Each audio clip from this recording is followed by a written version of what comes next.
This is a presentation of RBT Entertainment.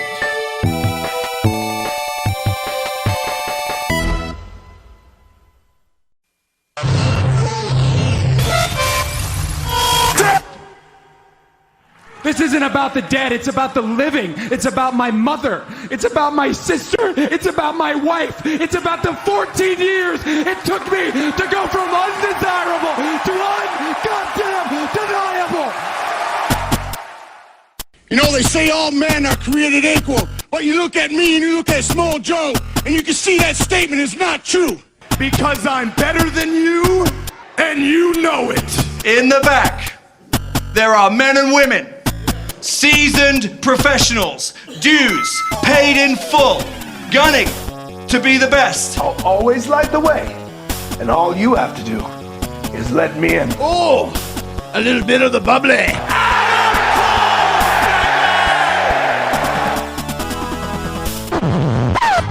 The cream of the crop.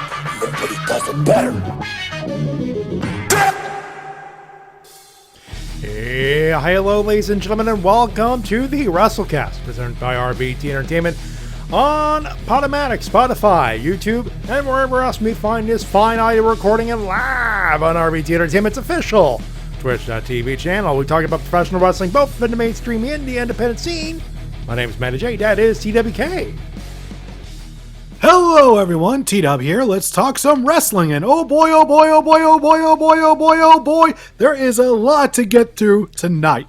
We got 90 minutes, so get your TNT in. We're gonna replace. We're definitely gonna replace whoever's running the comms on Rampage for the first half hour of that hour, because yeah, we going 90.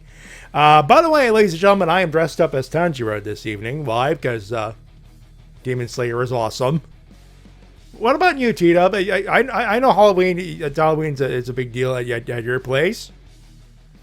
Last time I wore a costume, I was the Punisher, and that was like 3 years ago. Yeah, I could see that.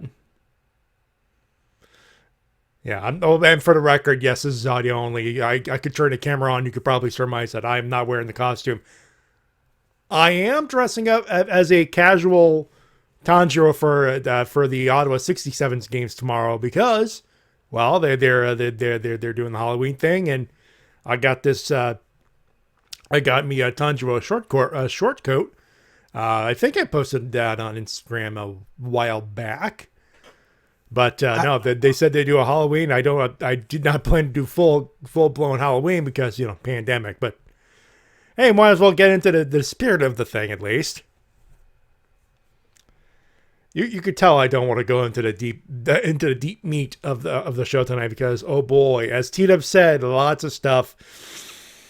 Some of it good. We're talking about Bound for Glory in a few minutes, and we will get to Bound for Glory, of course. But we have to bring the elephant in the room, which is the.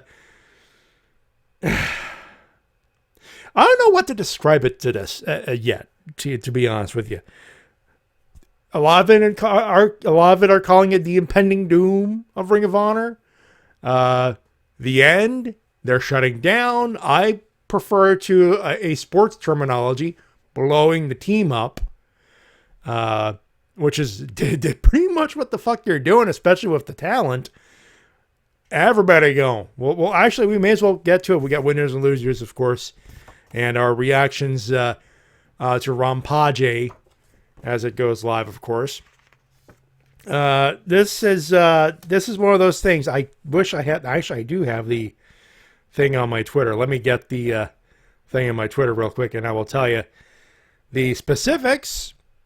It started, ladies and gentlemen. Started out with a kiss. How did it end up like this? It was only a kiss. It was only a kiss. Kiss of death, more alike, actually. But we, this is a row situation. This is from Ring of Honor, the official Ring of Honor Twitter, and we've been confirmed. It has been confirmed as completely legit. This is the Ring of Honor on Twitter. Quote: Throughout the pandemic, our top priority was to keep everyone healthy and safe, and despite not producing any live events over 18 months, we were able to keep everyone fully contracted. We now find ourselves at a time where we need to make changes to our business operations and are planning to pivot for Ring of Honor with a new mission and strategy. The year will culminate with a final battle in December, and we'll be taking the first quarter of 2022 to work internally to reimagine Ring of Honor. ROH has the most dedicated fans in the industry, and we appreciate their loyalty and patience as we reconceptualize Ring of Honor. We anticipate returning to live events in April for Supercard of Honor with a new fan-focused product and provide a unique experience for wrestling fans. Now, that was the beginning. A couple hours later, in a situation that we could only say we've been there ourselves, Brian Alvarez reads a tweet, as I've read. He's on his Wrestling Observer Live. Great show, by the way, if you want some wrestling radio action. Yep, Brian Alvarez of Wrestling Observer Live, along with Mike Simpervv, also WrestlingObserver.com. And for those who don't know who Brian Alvarez is, -5 stars. That's the guy. There you go. And literal minutes later, Dave Meltzer says everyone in Ring of Honor's contracts has been released. Now, into more detail, basically anyone who had a contract that was ending at the end of the year, past Final Battle, no renewals. Anybody past that are paid up until March of next year. After that, you're on your own. The good news, if they want to work elsewhere or they want to Amscray after Final Battle, whatever the situation may be for them, they could talk to a particular person, and basically, if they want to work TV the next day, they can. Essentially, anyone that wanted to work in indie, which was never really a problem with Ring of Honor, basically they are allowed to do whatever they want now. That there's no, basically the contract is there to make sure that they're paid no matter what, until the end of the year or until March, depending on the contract status. And from what I've heard, the guy running Ring of Honor, Joe Koff, apparently tried to go to Sinclair to try to prevent this, but apparently didn't work out so well. Basically, Sinclair bought Ring of Honor to change Ring of Honor. They wanted to buy a wrestling company to make the wrestling company their own. Joe Koff was the biggest proponent of, hey, no, we don't have a lemon. We don't have to make lemonade out of it yet. And then the pandemic hit, and you could say, AEW had an effect on it, and in certain cases it did, but really the pandemic did a lot of promotions in, and it was only a matter of time that someone was going to call it quits, and did not have Ring of Honor basically shutting it down as something that would happen, but here we are. Yeah, and the fact that it recently got reported that they're also having their tape library up for auction is just... And it depends. A lot of people are saying that's not true. People close to the source say it's true. Some people who are without... basically, people who say are close to both WWE and AEW say they haven't heard a peep about the tape library being available. This is basically one of those situations where we have to say this is a pitch of salt situation. But let's say it is.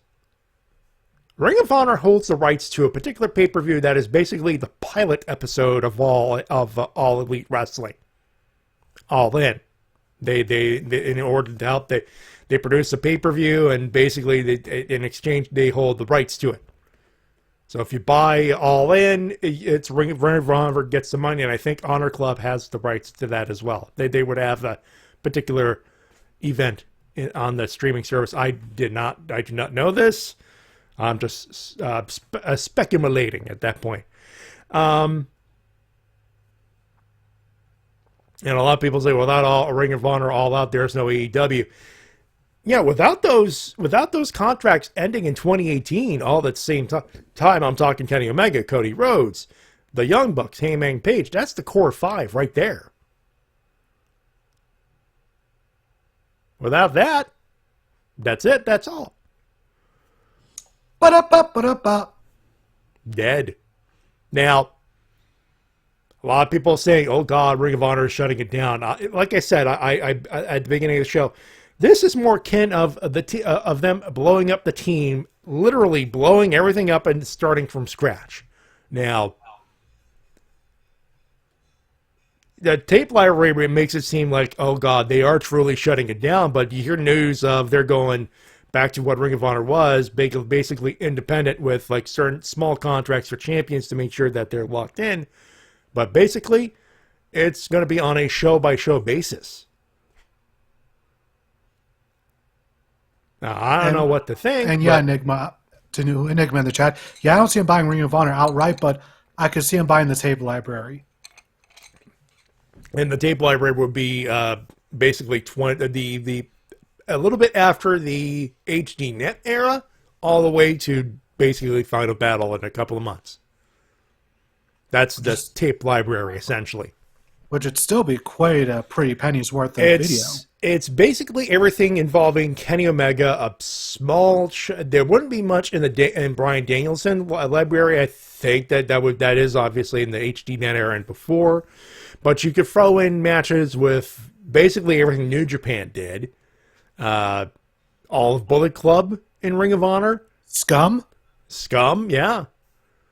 So that way, if you want to watch Kevin Steen versus Shinsuke Nakamura in that classic match, which you should, if you're able to seek it out, please do.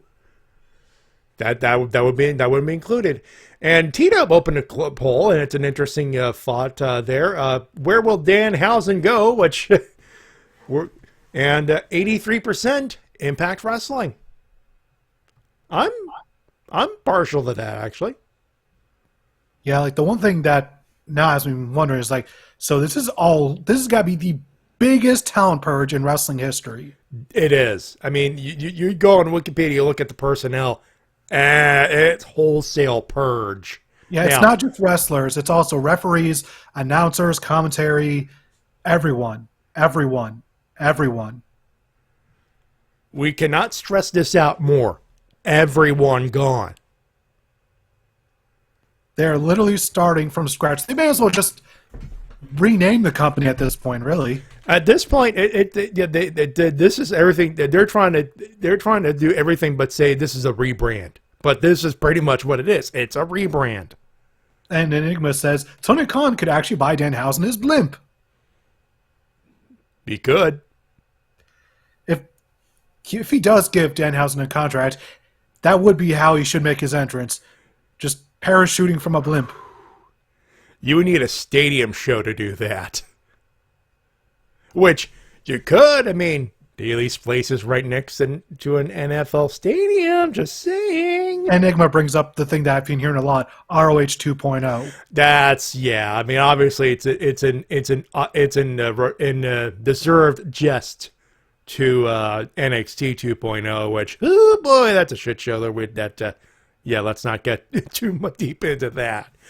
But look at all the names. The Briscoes were ROH lifers. Jay Lethal, what we thought would be like he's a ROH lifer for the rest of his career. That's his home. You have guys like PCO. You know what I feel bad for? You know who I really feel bad for? PCO. They gave him a revival to his career. Like, holy hell. Yeah, he had a big following in the Indies, and ROH outright revived his mainstream career almost. Where's he going to land? Yeah, like, I would love to see him and Danhausen continue tagging together. It only makes sense. Also, they gave me this whole gimmick of this Frankenstein's monster. He built that gimmick himself. Ring of Honor enhanced it in a sense. Also, bring whoever that manager is with him. He seems like an entertaining dude. Agreed. Also, like, the worst part about this I don't hear people talking enough about is they're finally building up their women's division, and it's gone. It's gone. You know what's crazy? It was starting to look good. Like a proper good start. That has got to be one of the most snake-bitten divisions in wrestling. Like we were joking about New Japan being cursed. That women's division did not help. Was not helped at all. Like here's what we got from a from like alphabetically. Here's what we have here, and I'm just gonna skirt through some of the list here. Bandito, who was their world champion, Beer City Bruiser, Brian Johnson, Brody King, Chris Dickinson was in there, Dalton Castle, Danhausen, Delirious, Doug Williams was hanging around. Dragon Lee's the television champion. EC3 was, I think, on an appearance basis. Homicide, Jay and the Briscoes, obviously Jay Lethal, Joe Hendry, Kenny King, but, take or leave on that one. Matt Kenny Taven, King's Mike great. Bennett. Sorry? Kenny King's great. He's Kenny great. King. Snake bin because of what he did with TNA a long time ago, but or he did regular. There's a history. Oh, there, who remembers? Yeah, Mike Bennett, O'Shea, PCO as we mentioned, PJ Black, Ray Horace, Rhett Titus, who had a wonderful gimmick going back in there. Tracy Williams, and in the women's division they had Amy Rose, Quinn McKay. Trisha Dora, Sumi Sakai, Roxy, who just became their Women of Honor champion, their Women's World champion, and the on-air talent. I mean, that'd be Bobby Cruz. Bobby Cruz, one of the greatest ring announcers of all time. And fellow YouTube /podcast /internet personality with more views than we do. It's the truth, folks. Brian Zane. Yep. He was becoming a regular. I mean, it sucks. Like the only thing I can hope, the only thing I'd hope is like if the rebrand is like, okay, we're just changing up a few things, and but at this point I'm shrugging. And then I'm guessing Briscoes will be doing more work for GCW. I guess they are the tag team champs now there. So yeah. And do you know who I also feel sorry for? Ken Dixon, who's a guy who I've seen wrestle around here a few times, and he was starting to finally make a name for himself in ROH, and fuck. Josh the Goods Woods, Jonathan Gresham. He was a producer and head of the dojo. I mean, the list goes on, folks, is what I'm trying to say here. Also, this is part of the future of Honor is Joe Keys, another person who I've seen wrestle live. He's pretty damn good. Jesus. Also, Maria Bennett was the person behind the scenes really working for the women's division, trying to build it back up. And she put her whole effort into this, man. There's a part of me that wants Tony Khan to bring in Maria Bennett. Some of the people in there, obviously, some of them are not all of them. Obviously, he doesn't have room for even one wrestler, but there's a few things. If you're going to buy the I hope if the tape library is available, I hope Tony Khan buys it and he picks up a couple of contracts on top of that, or at least a couple of stars. Not especially in the women's division, they could definitely use someone like Roxy in there. Yeah, Roxy. Let's see. Go on down the list. Max the Impaler, Trisha Dora. To name a few. What do you think about it? Of course, you really think about it? That's that world famous CB who seemed ROH for life. Mm-hmm. Silas Young, the last real man on earth. Matt Taven. Just so many names here that just it sucks to see all this just go to waste. Most of them will find landing spots somewhere, so I'm not completely worried, but it's just not everyone's going to be able to be in the same spot they currently are. This is doomsday essentially. Oh God! And Hairball's happy. His boy is he's thinking about his boy Wyndham there, but we will get to him. We'll get to him eventually. We're doing the doom and gloom, and then we're gonna get into the good stuff, the good wrestling, of course. But of course, the dastardly no compete was deleted as he typed in the chat there. Would the Briscoes be likely to join AEW, says JC? I don't know if AEW is a good spot for them. I mean, FTR obviously want that match. But I don't think the Briscoes are exactly advertiser friendly, if you catch my meaning. They're very happy with not trashing that Confederate flag, if you know what I mean. But even then, their promos are not PG. No, you know what?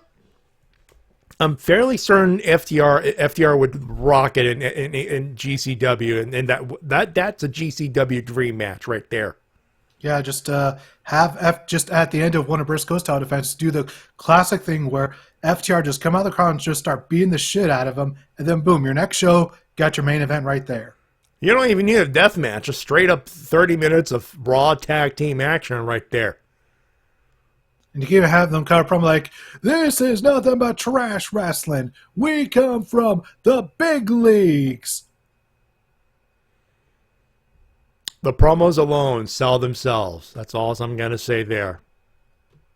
You guys spent the last 20 years of wherever it got you, just stuck in the same place. Where us, we got to the big television in half that time. Again, they write themselves. Yep.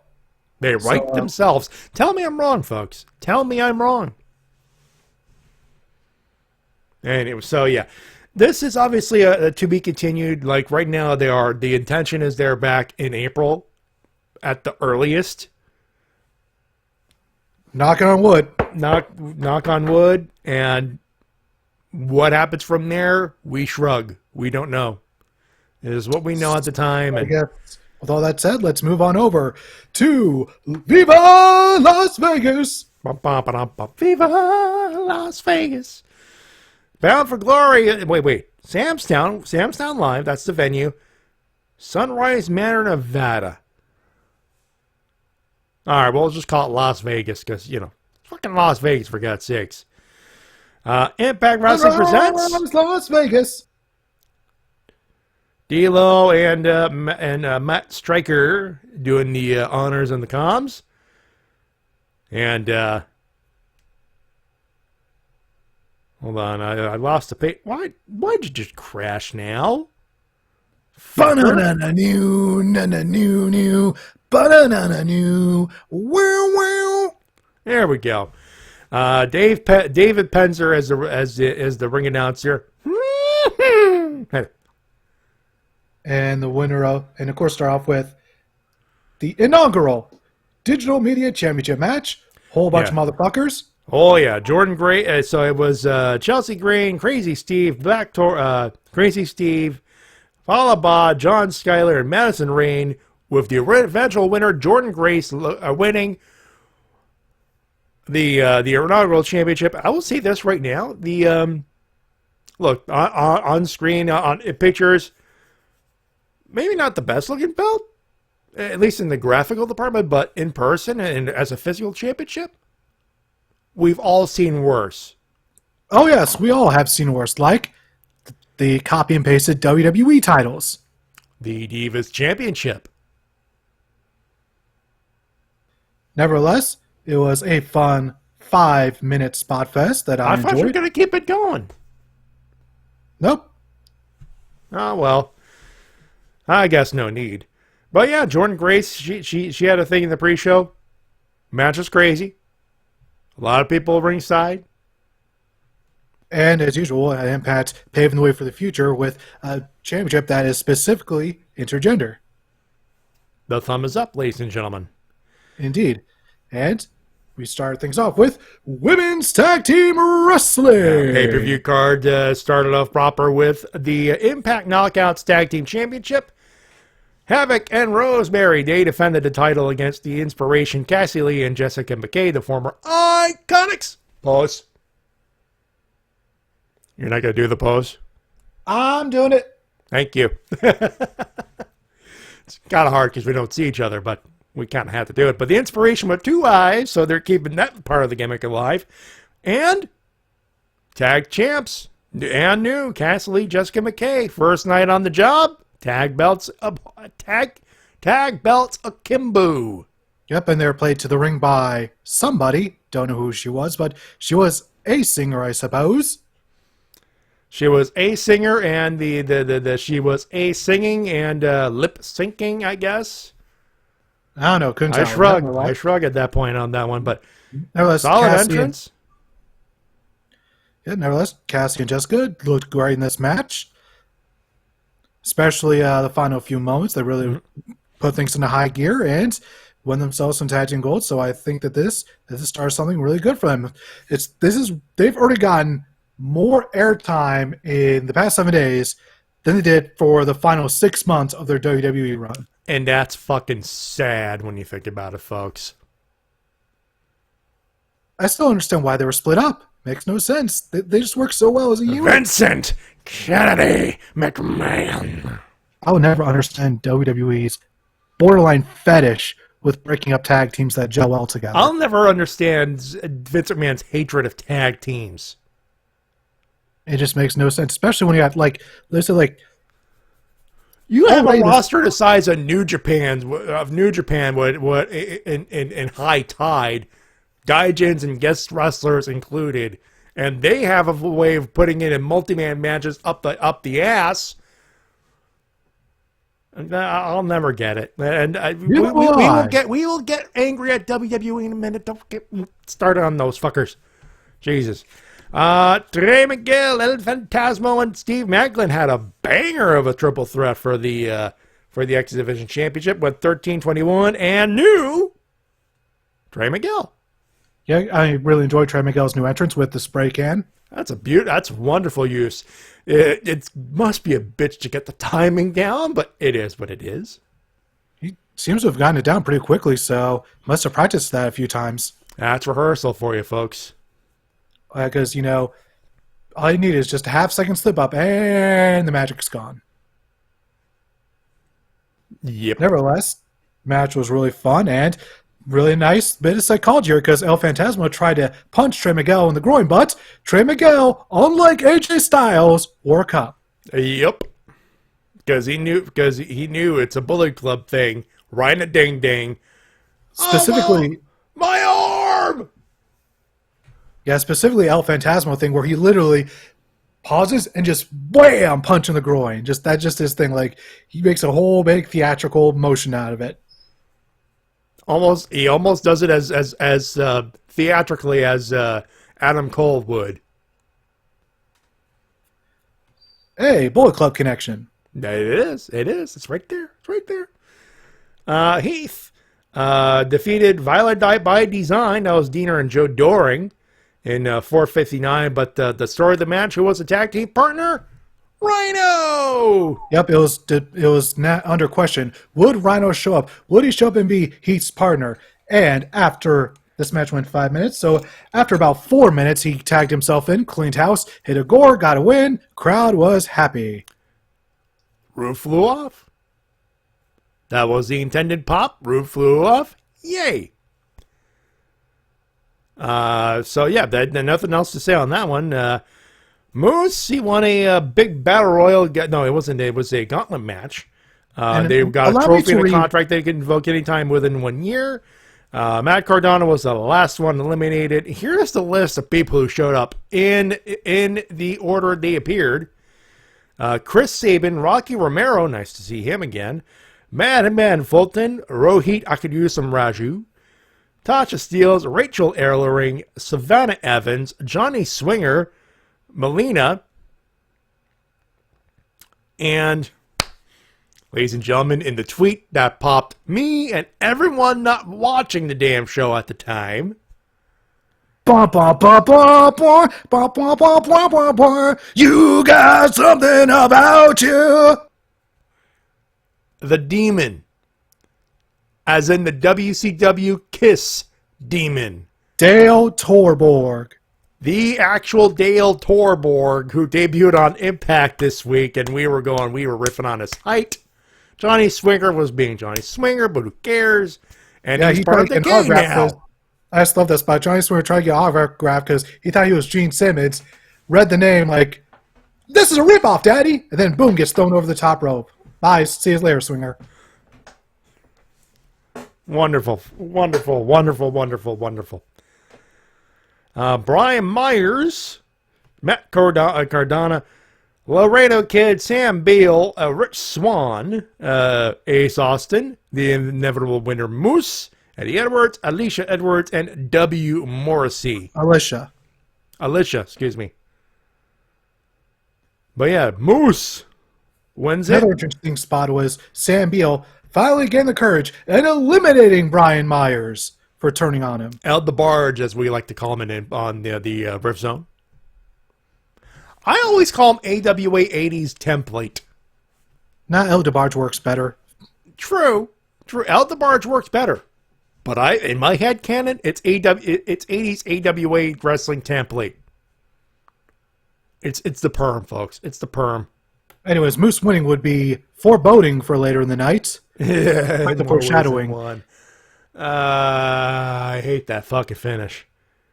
I understand it, and I've grown to like it, but it's like one of those, oh, fuck you. Anyway, Good Brothers, they retained against Finjuice and Chris Bay and Hikuleo's Bullet Club representation.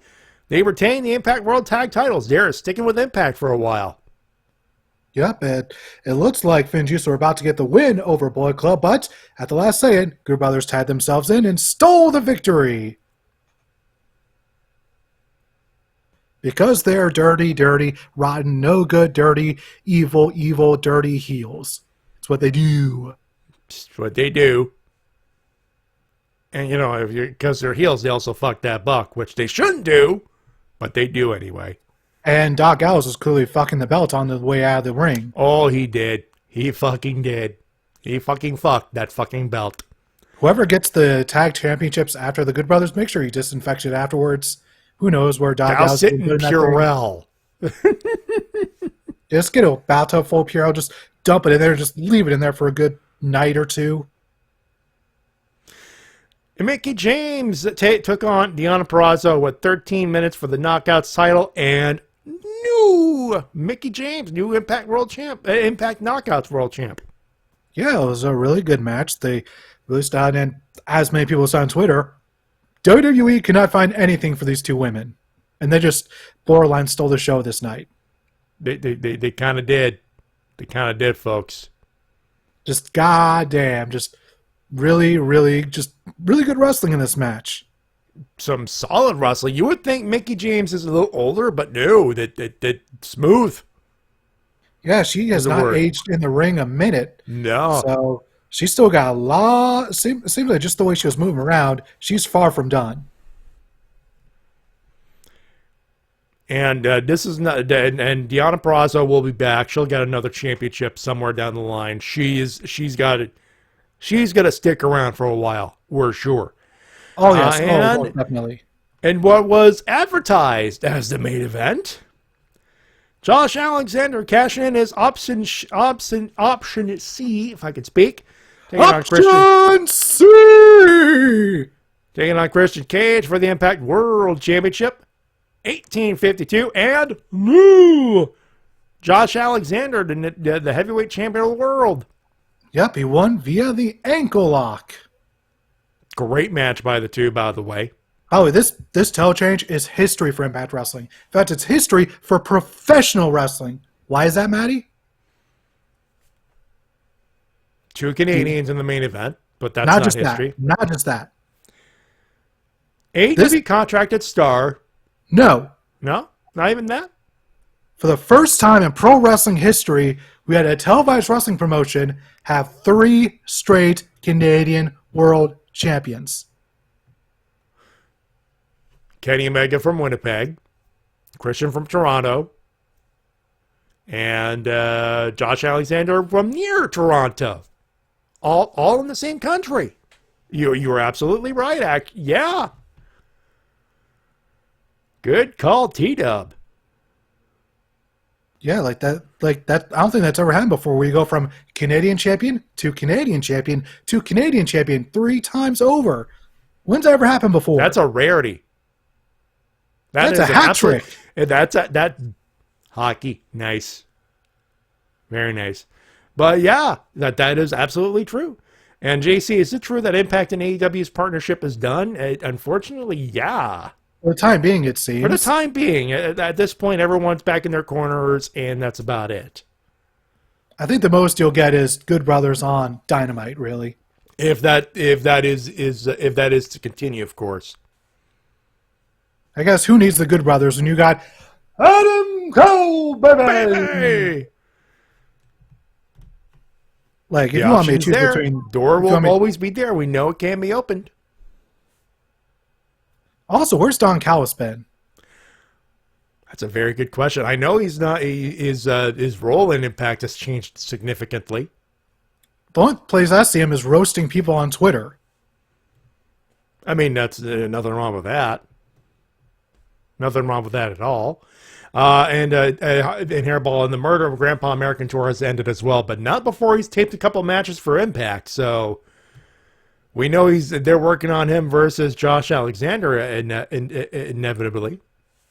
Yep, so far it's a 6-person tag against, I believe it's going to be Suzuki, Moose, W. Morrissey against Josh Alexander, Chris Sabin, I think. Yep. And Eddie Edwards. That's it.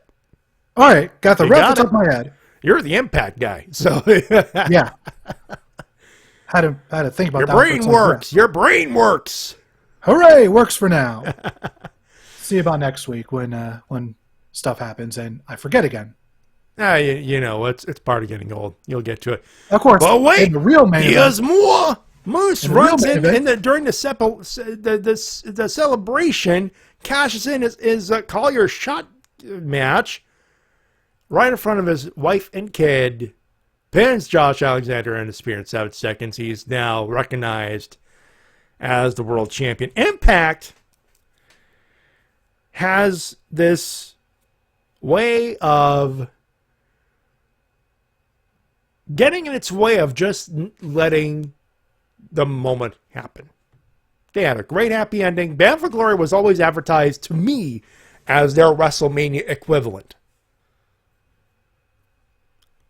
So why the fuck did you end it with the biggest booze you could ever get? Well, how many times has WrestleMania ended in disappointment lately? Intentionally?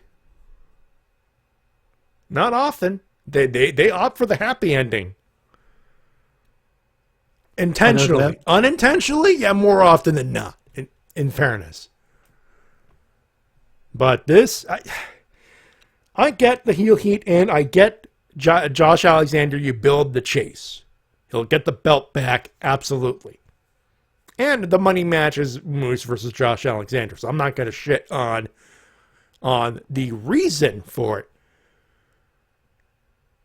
But that's it, Hairball, because fuck you, that's why. You're trying to rebuild your brand. You've been trying to rebuild your brand for almost a decade now. And I understand you want to get a hook for people to watch your show, but when a happy ending happens, fucking let it happen. You'll want to see what's next for the babyface champion after he defeated a fucking heel. And yeah, Slammiversary is their anniversary show is more of a happy ending ender thing, but Bound for Glory is built as an equivalent. Yeah, but I would for say me, it doesn't make sense. It doesn't make sense to do the cash in on that particular situation. I understand it, and to be fair, Moose is a wonderful heel. He'll make a wonderful heel champion. But you ruined the moment, a moment that's not going to be repeatable. The pop, you're not going to get that pop back. But Matty, it was the heat of the moment. It was the heat of the moment. I'm not a fan. I'll admit straight up, I'm not a fan of. If I were, I'll play armchair booker. I would have left it alone and say, hey, Moose gets the belt the very next night on Impact. Probably would have had the same effect. There are ways around it. There's a life. This is the most heel cash in I've ever seen in my life, though. Oh, absolutely. I've never seen somebody cash in front of somebody's wife and child and then celebrate as the wife and child are trying to console the poor father and husband, and he's just standing over all of them like, yeah! Moose is a wonderful heel. He don't need to do much more work than that. He just got to show up and drink the booze in for the next 2 to 3 months. He'll be fine with that. I'm just going to voice my opinion and say it's not, I would not have booked that. Matty, you want me to make you feel better? Sure. I got a dream match, a match that I know you've been talking nonstop about, that you've been wanting to happen for years and years, and now it's finally happening at MLW War Chamber, November 6th, 2021. It's going to be Matt Cross versus your favorite wrestler of all time, Enzo! You're out of your family, T-Dub. That's a real match that is actually happening that they were advertising. I saw the tweet. I'm like, what? Look, I'm happy Enzo is gainfully employed, but he is not my favorite wrestler, T-Dub. You could stop trolling on that particular part, okay? Okay, whose entrance did you mimic during the Los Luchadores review? That was Hulk Hogan. NWO. Oh, I thought you did the End Zone Cast gimmick. You're probably thinking of the recap special we were talking about, the Power Rangers live tour. Possibly. You're probably thinking of that. Yeah. Man, those reviews. Which, by the way, for those wondering, Lady K hates Enzo and Cass. She hates that fucking entrance. Then she's probably going to hate when W. Morrissey eventually becomes a world champion sometime. You know what? I don't think she wouldn't mind, especially with a character change. Ah, yeah, that probably helps. And the fact that he was Hairball, you wanted me because Hairball. Why did we remind you of that? Because fuck you. That's why. See? Hey, full circle. There it is. Because he kept saying the chat. I was talking about the Moose thing. And he's like, oh, well, why? Because fuck you, that's why. I'm like, you wonder why I remind you of that? Because fuck you, that's why, fucker. And it's a fun review. Oh, I had legit fun doing that review. Yeah, it looks like you guys had tons of fun working together. We did. Is the review still on YouTube? I believe it should be. I believe it's on the Shades YouTube channel, right? Either that or RVT. So just go into YouTube and search that up. Search Power Rangers live show review. Live tour. Live tour. Let's see here. Yep, still up on RVT Entertainment's official YouTube 5 years ago. My God. Well, that review's 5 years old. Ooh, time it has passed. Do we have a specific date? No, that fucking I'm not doing it anymore. Fuck. Yeah, there it is. December 24th, 2015. Oof, almost 6 years ago. Feeling old yet? You should be feeling old too, bud. Just a little bit, but speaking of someone who basically got told, fuck you, that's why, at least Tony Nese. Yeah. Wait, what? Tony Nese.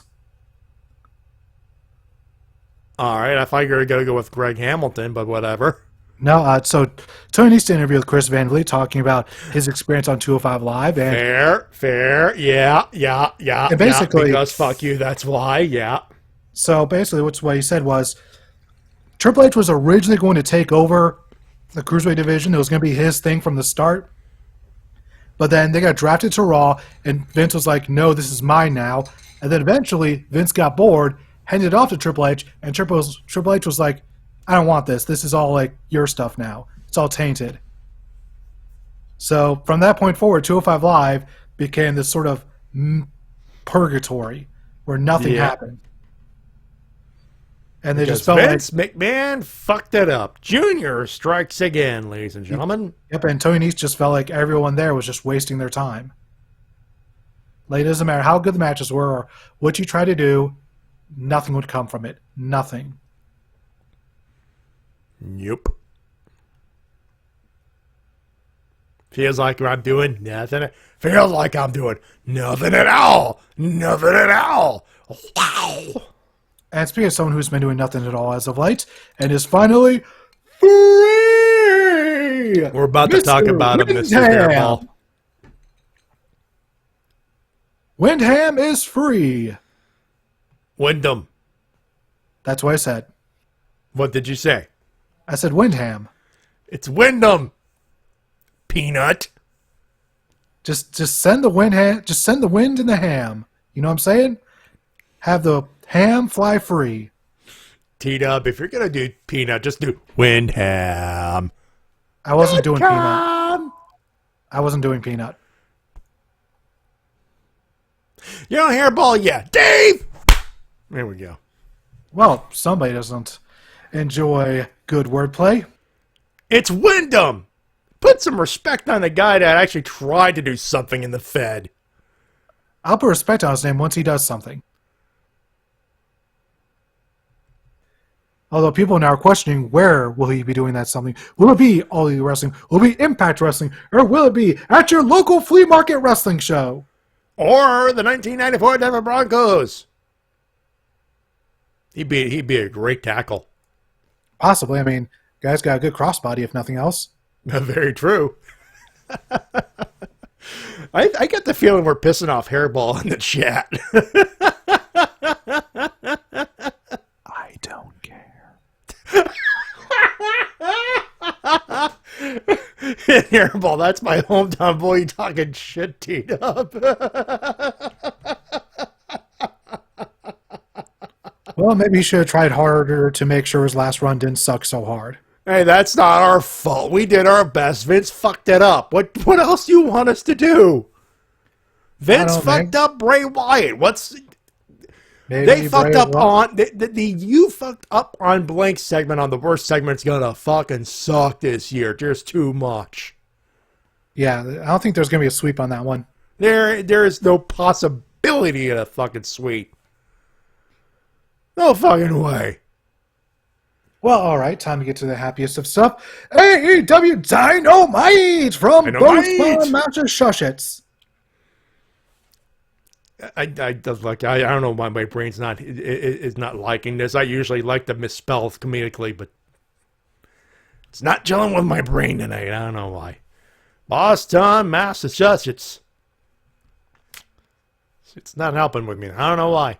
Anyway, AEW happened, and CM Punk took on the Bobby Cod, Bobby Salmon, the big fish man. Yep, the Fish Man took on the Punk Man. It was a pretty good match, although I feel like it could have been just a little bit better. But I think they left off a gear. I think one of the things I don't know. I think the ending may have taken away a bit from it because Simba gets to go to sleep, sells for a bit, goes to the cover, and Fish kicks out at like 3.1. Yeah, I get the feeling to make him look. I think that it was. I don't know if that was intentional or just one of those things where it's like, all right, we don't want to make you look like a complete jobber, so kick out a three.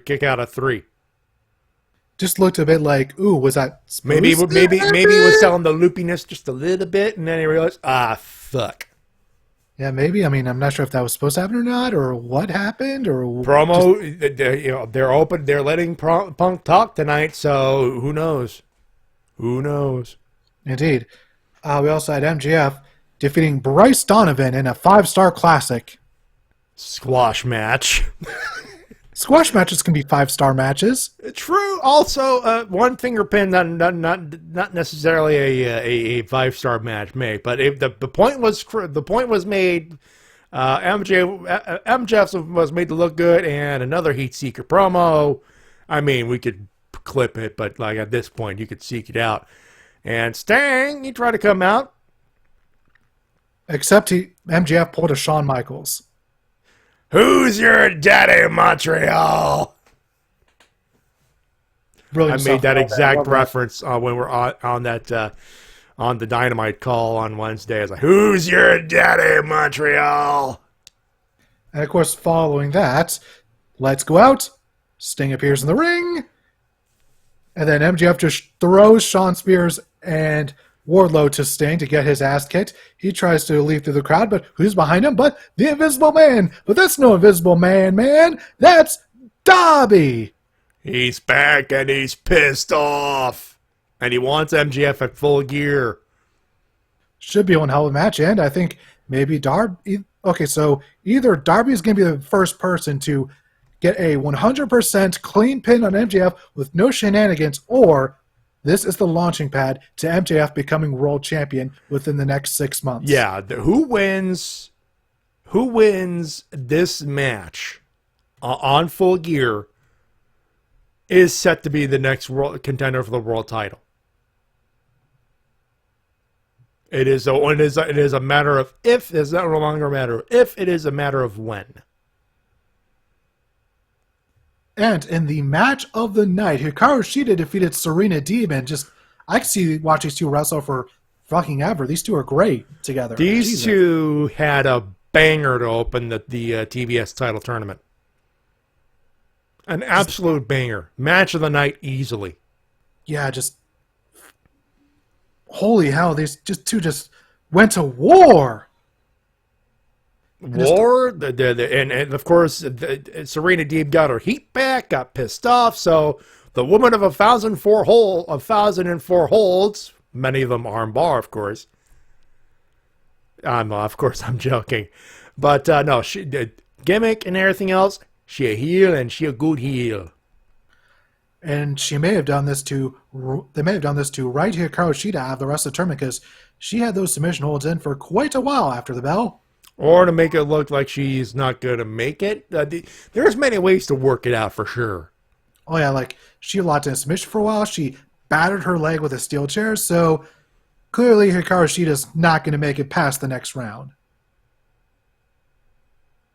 Long story short, Hikaru Shida hurt, and she's facing Nyla Rose, who more than likely will squash her. So, to sell the injury, of course.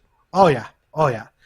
And in one hell of a match, right here, Sammy Guevara defeated Ethan Page to retain the TNT title. You know, there are people in our call who don't like Ethan Page because he's a generic wrestler, and I go, he's a heel. What? I'm like, no. Generic? Yeah, people are saying, well, you should have brought in Josh Alexander instead of Ethan Page. I'm like, both are fitting just fine in their promotions. I'm like, Ethan's a great talker. Yes, he might be a mid wrestler, but I'm like, tell me the last time a generic wrestler hurt anybody in the goddamn ring. Also, I would never use that term to describe Ethan Page. Never in a million years. I told them that. I was like, that's a bit of extreme. Like, I understand you don't like him, but I'm like, dude, you've never seen his shit on Impact. There's a reason why he got picked up. Work in the ring, yeah, like there's a reason why he got picked up by Impact and then picked up by AEW. Like, this guy's good. He's so good. He's so good. Like I said, I don't know. I think I might have cut off on your end, but there's a reason why he got picked up. He had a great run in Impact, and then he got fucked over. I'm like, generic. I'm like, dude, you do not watch Impact, and it's obvious. The guy created the Karate Man. He's clearly got a mind for this. He created the Karate Man, the most over-the-top ridiculous gimmick I've ever seen in my life. I marked it down to him being someone who did not watch Impact and has only seen the tip of the iceberg. That is all ego, Ethan Page. Oh yeah, you guys ain't seen nothing yet. This guy was over as a heel in C4 for a reason. Yeah, this guy knows how to play. And people go, oh, he's another indie guy. Why don't you fight? It's like, fuck you, WWE. That's what I got to say to that. Yeah, this guy's there's some legitimate talent trolling the indies, or about to troll the indies again. Just you fucking wait. Oh yes, 100%. So Guevara retained, kept his title, kept his spot in the Inner Circle, and it looks like the match between the Inner Circle and Men of the Year in America Top Team is going to be a street fight. A Minneapolis street fight at Full Gear, and the Men of the Year will be joined by 3 other people. I'm willing to bet Dan Lambert's going to be one of them. Oh yeah, just get that last reaction. Like, we're going to choose this person and this person, and Dan Lambert's going to start running his mouth. Choose whoever you want. We're going to kick your ass. We're going to do this. We're going to do that. And then Chris Fat Jericho's gonna face say, dipshit. yeah, and then just zoom in on Dan Lambert's face as he just completely loses his mind. Classic Wrestling 101. And hopefully he wears dark pants so that Jim Ross will thank God he's wearing dark pants. Yeah, like sometimes you can predict this stuff, but it's still going to be super entertaining. And obviously the street fight is the cover for this any inexperience with Jorge Masvidal and who's the other guy now? Fuck. Junior Dos Santos. Thank you. Also, I TNT was is thinking of playing- another one, but yeah, Junior TNT's Dos playing the Santos. world- TNT right now before Rampage is playing the greatest Spider-Man film of all time. Which one? Spider-Man 3! I knew you were trolling. No, I love this movie. Really? Unironically? Yes. I saw it in theaters not once, but twice. Fair. Okay, fair. Will not shit on that. And has, I got the TSN direct feed on the screen over here, so I will be joining T-Dub on the fun. and much like the Green Goblin in this film, Moxley murdered 10. Jesus Christ! You sure murder is the right word? Because that seems a little light. Yeah, like 10 got a couple moves in offense, but didn't take long for Mox to just lay him out. Fucking squash that match was. Left him Oh as my one God. heat. I mean, wow. Rip the mask off, bite it, he bited it. Something got bladed. There was blood all over the place. Moxley, entered, wreaked havoc, and fucking bounced.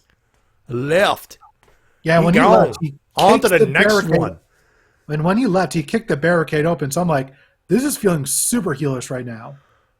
Folks, Orange Cassidy is about to get fucked up. That is the ultimate heel move right there. Seriously, I mean, Orange Cassidy's a great wrestler, and if the intention is to keep it 50-50 and then Mox gets the win eventually, that's gonna be a great match. But if the intention is to continue with the path that they're doing with Jon Moxley, Orange Cassidy's gonna get fucked up. Kayfabe, of course, he's not gonna actually get fucked up, but you get what I mean here. It is not going to be a pretty sight. It might be a bloodbath. It might be a blood orange. Oh, yes, 100%.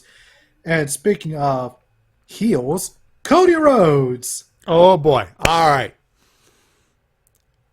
Cody either does not intend to turn heel or is trying to see where he could go to keep the gimmick going while getting that maximum booage. The promo was standard Cody Rhodes babyface, and from what I've watched again to be sure, it's a great promo. But it is obvious that the crowd wants Cody to go heel, or to evolve, to do something other than the same shit he had 2 years ago, because everyone else that he was brought in with, the Elite, by the way, they all evolved. The only evolution Cody had was a Homelander cosplay, which he mentions that was unintentional. And If that's unintentional, then holy tonal misreading the room. Jesus Christ. I don't know if he might have just gone for, it might have been an inspiration by the Road artist who heard colonial America fuck yeah thing. And someone was watching The Boys at the time.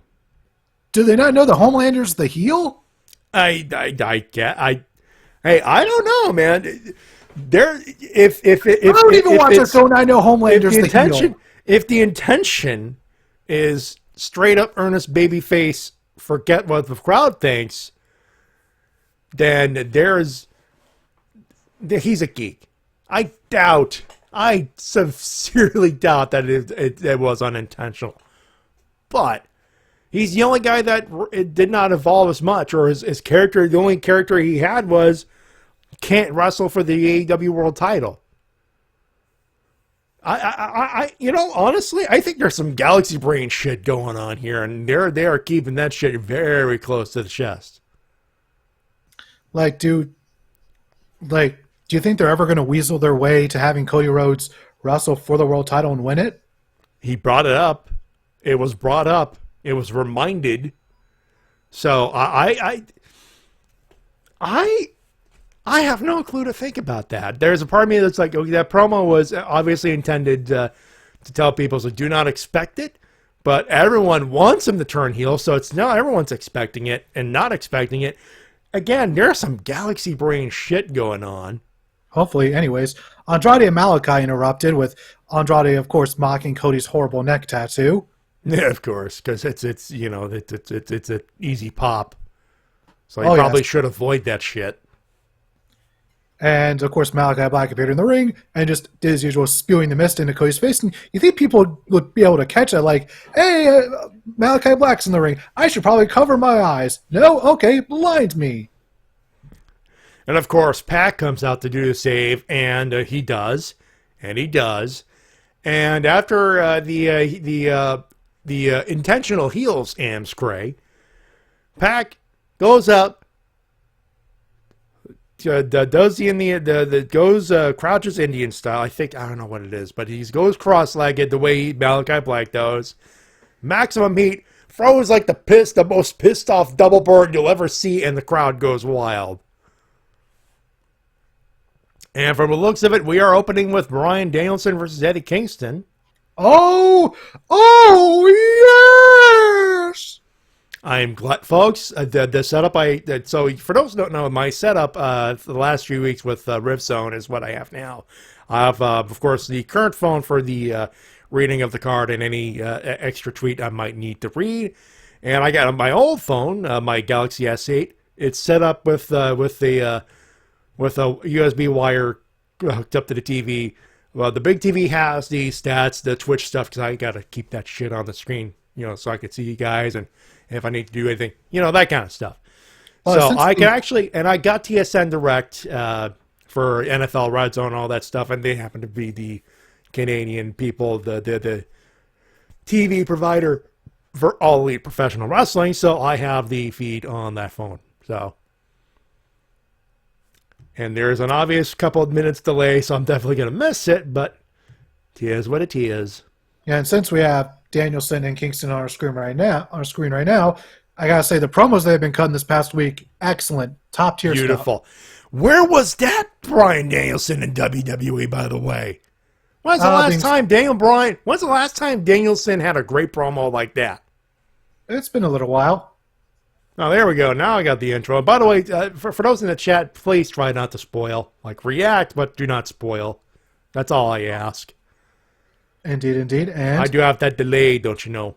But and then the last bit of news I have here for the main events for AEW Dynamite this week, we had the Dark Order in their various cosplays, with the winner of the cosplay of that clearly being Stu-Dos Grayson as Kratos, which seems who, by the way, if folks watch NXT, Tommaso Ciampa retained, looked at Grayson and went copycat. He himself was Dad Kratos. According legally distinct because WWE's a cheap ass, but Yeah, and according to her Twitter account, Leva Bates helped paint up Stu Grayson because she did that cosplay. She's a cosplayer herself. She was Chun-Li at ringside. So various cosplays from Dark Order, but they went up against the group that they ain't afraid to no budge. The Elite, folks. The original intention was Squid Game, and TNT went nope. Oh, come on! Yeah. God damn it. That would have been great. That was so... The original idea was so on the money. So on the money, and TNT went no. Well, great recovery, though. Hard no. Also should be noted that Mikey Ruckus started making this theme at like 6 o'clock at night. He literally gets home at around 6:30, and the MP3 reaches the arena just in time for the main event. Yeah, the MP3 reached the arena about 8 o'clock. Just in time for the show to get started. So, oh yeah, okay. So I'm a little bit delayed, but Eddie Kingston has a shirt on, and he is in a fight mood. That he is. But yeah, so main event was great. Lots of great comedic spots. But of course, the spot that everyone's going to remember, horse being brought out, gets kicked in the groin by the Elite, and then given the ultimate BTE trigger, mask comes off. It's Brandon Cutler. Whoopsie doodle. And who was that as the Stay Puft Marshmallow Man? It's the Stay Puft Marshmallow Hangman Page.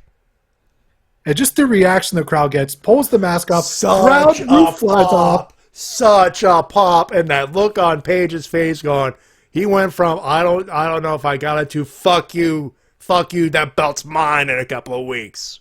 And the first person, of course, he attacks is Matt Jackson, which is one of the longest running storylines in AEW, is this feud between Matt Jackson and Hangman Page.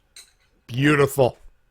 Just the small little touches this company does. Also, somebody noted that during the match, Kenny was very hesitant to tag in Adam Cole. Yeah, there are some subtleties. Of course, it's a lot less subtle in being the Elite, but the subtleties on AEW are there, and they're building Omega versus Cole. And they're starting very slow. They're sowing the seeds, so to speak. So yeah, Hangman helps Dark Order win the match. Crowd goes crazy. They all celebrate with beers. Show goes off the air. Happy ending. I love it. I loved Wrestle Talk's the thumbnail on their YouTube podcast. Stave Puff shit. Stave Puff shit. Stave Puff shit. Essentially, yes, that's what it was. That's what it was. It's the marshmallow that's the marshmallow cowboy shit. So that's all the news I got. Unless you got something, Matty. No, I got nothing else. I was going to bring up Mikey Ruckus, but I think he deserves a better accolade. So we'll get straight to the losers. Only loser I have this week is Cody Rhodes, because you're a loser. You're a loser. Loser. There is some Galaxy Brain shit at play, or Cody really does not intend on turning heel.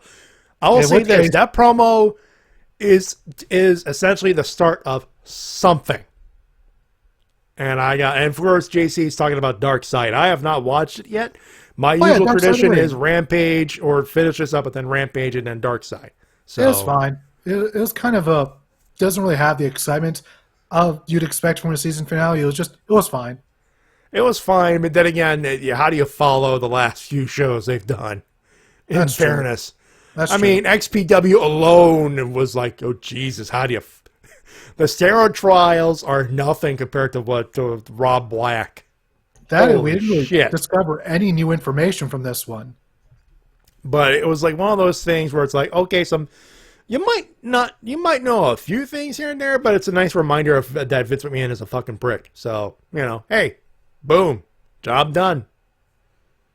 Indeed. So, Matty, who are your losers? All right, and I have not watched it, but I am interested. They got a lot of key players in Darkseid for that particular film, so I am interested in watching that. Just haven't watched it yet. JC brought up another good one. Greg Hamilton for talking shit and getting fired. Oh, is that why you got fired?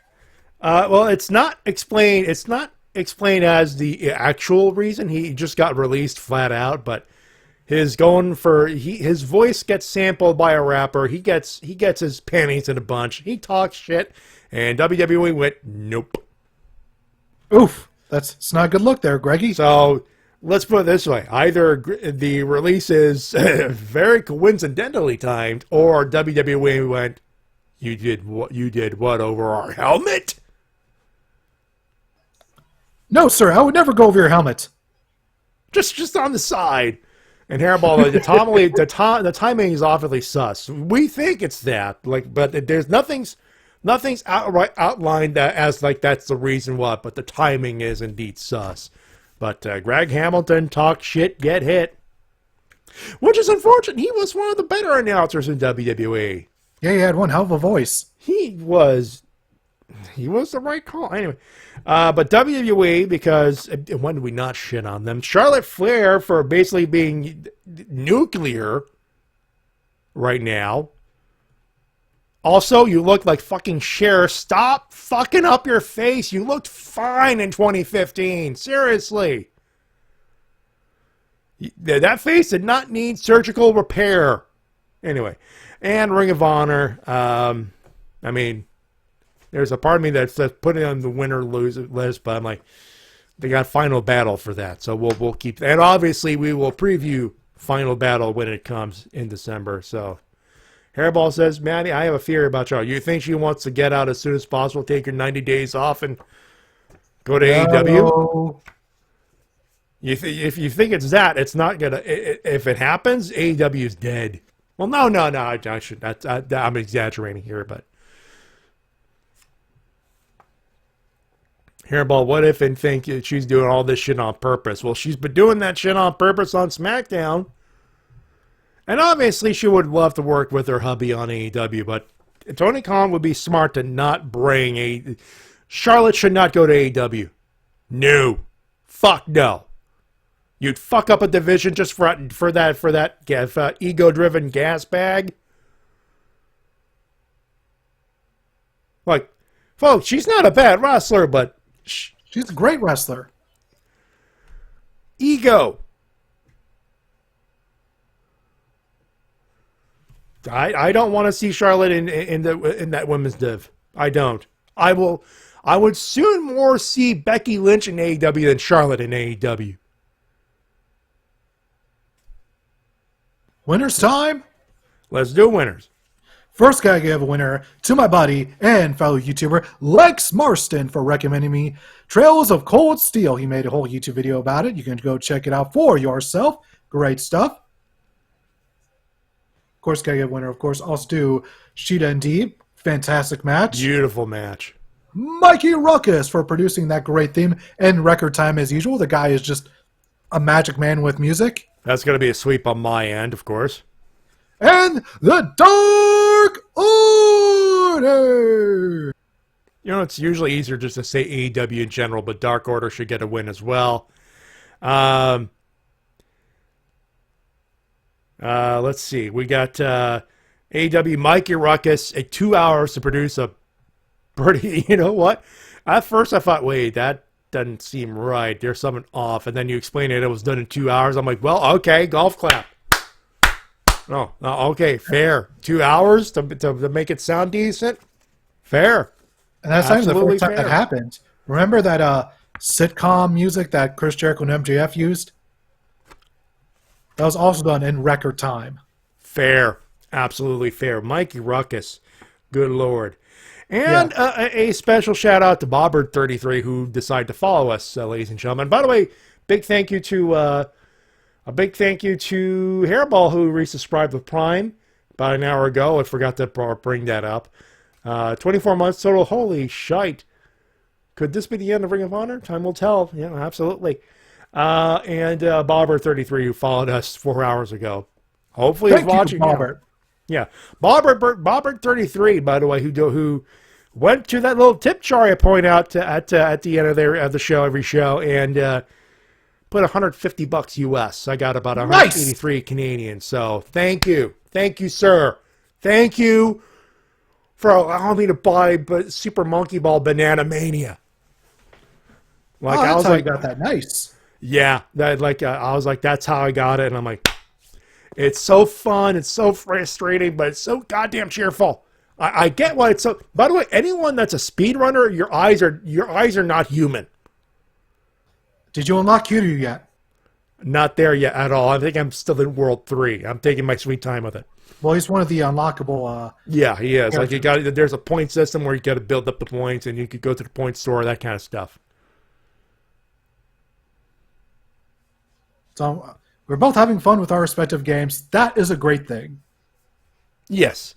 Also, Ace of Podcasts. Ooh, Becky. No, I highly doubt it. Probably about Becky Lynch. Yeah, she's a made person. She's a made woman in WWE. I don't. And so is Charlotte. I mean, I think at this point she's just being Charlotte. You know, being a blonde bimbo. That's right. I said it. Anyway, but yeah. Thank you. Fuck you. Bye. Me a video game. Yeah, that does bring it up. I don't get to say shut up, Bobbert, for a while. which I'm completely fine. I'm completely fine with that sacrifice. My Great. sacrifice. By the way, great match between Danielson and Kingston going on right now on Rampage. While I do that, Look at Brian's chest. Jesus. it's getting beat the fuck up as per usual, I Hey, you got guess. some red on you.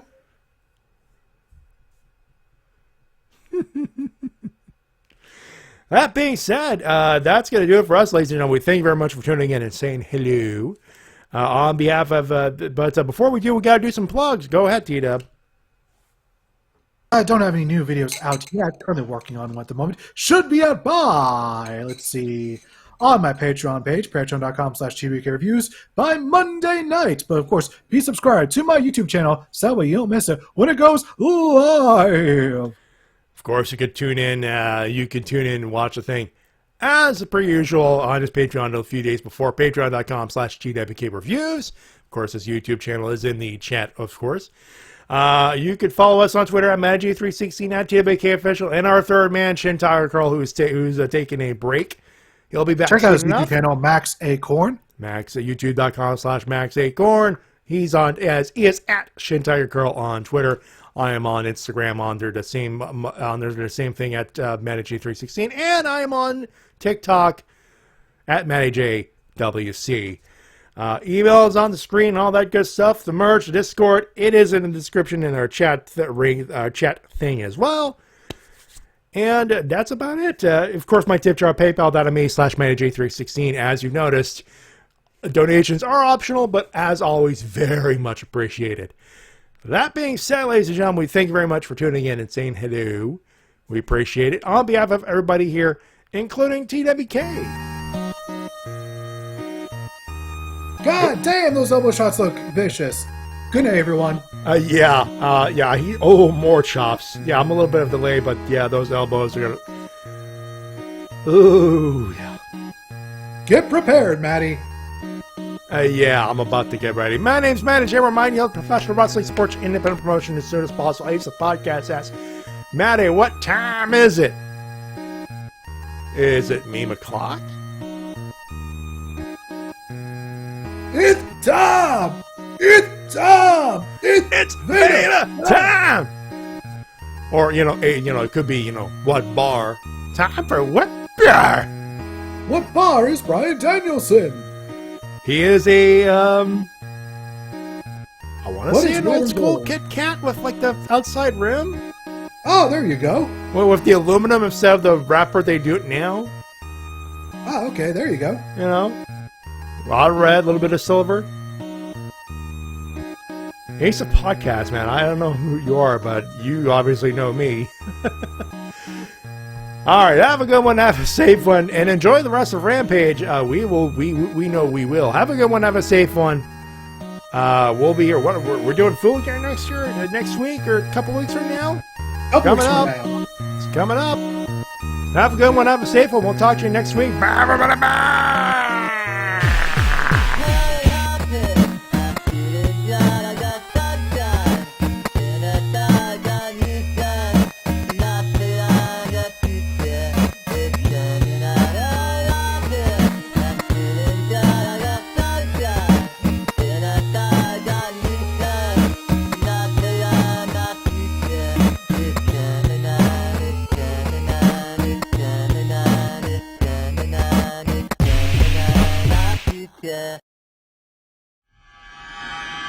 It's the Stay Puft Marshmallow Man.